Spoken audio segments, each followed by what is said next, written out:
Chairman, I'm here today in opposition to this amendment, and I've heard a lot of the compelling arguments here today as to why this amendment should be adopted. Well, first let me remind the members that the Appropriations Committee passed the language that's in this bill right now that restricts funding from going to projects that require project labor agreements.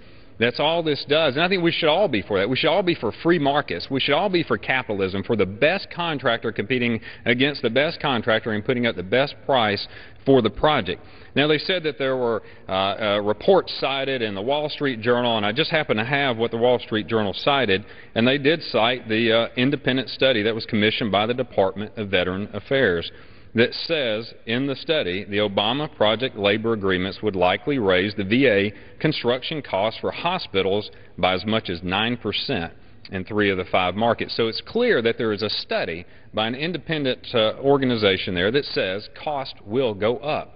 Now, can we not accept that as evidence enough that we do not need project labor agreements as a mandate to receive the funding for projects throughout this nation?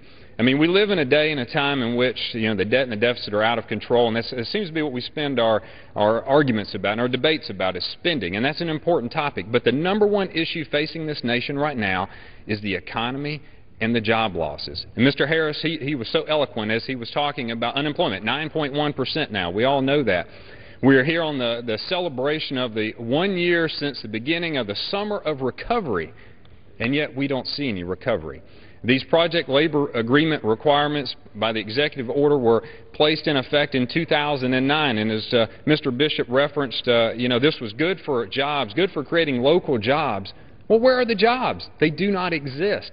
In essence, we've had 2 years of a failed experiment, Mr. Chairman, and I think it's time to say, you know what, look, the experiment didn't work. Let's put it up on the shelf and let's try something new. Let's go back to what we know works, and that's empowering the private sector, empowering the free markets, allow competition to thrive, allow costs to come down, and the quality of goods to go up.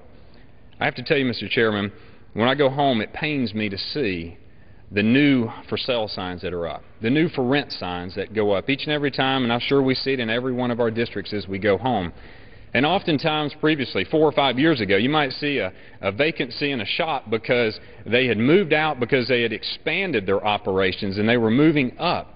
But now it's just the opposite. We know that businesses are not moving out and expanding as much as they once did. Instead, they're shutting down and closing the doors, and that for rent or for sale sign goes up. It's time to reverse that back, and we know how to do that. It is so simple. It is so clear. Why it binds this Congress up, I have no idea. When our nation was founded on such great principles as we have been founded on, and yet over the years we feel like we can manipulate the marketplaces just like the project labor agreement requirements are going to do as well. Mr. Chairman, I say we defeat this amendment.